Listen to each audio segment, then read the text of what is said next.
With respect to what Wall Street did wrong, with respect to the economic situation and the toxic assets, they were responsible for pooling all of these subprime mortgages together and creating investment trusts or pools of assets that could be pledged to back other assets, commercial paper and short-term notes. Wall Street used data from conventional 30-year fixed-rate mortgages to make their assessments about how much risk these unconventional mortgages had. This is definitely the hardest period to do balanced portfolio management, which is what I do.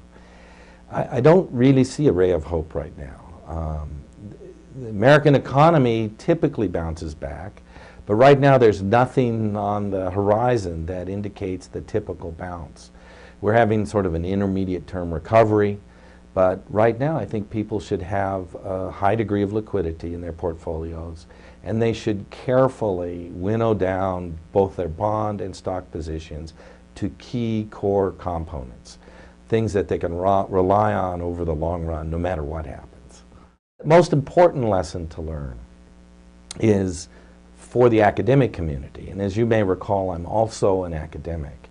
And part of this, the academics should bear part of the responsibility for this crisis. And the reason is that they have spent a couple of decades teaching students the techniques that we employ in finance, but also making them believe that the techniques are sufficient for every forecast of risk. And as we keep saying about the weather in Tulsa, you can forecast the high and the low, and you can forecast the amount of precipitation, and you can forecast the average today's temperature, but you can't forecast when the tornado gets there. And finance is the same way. You have great techniques for forecasting, but they won't tell you when the tornado comes.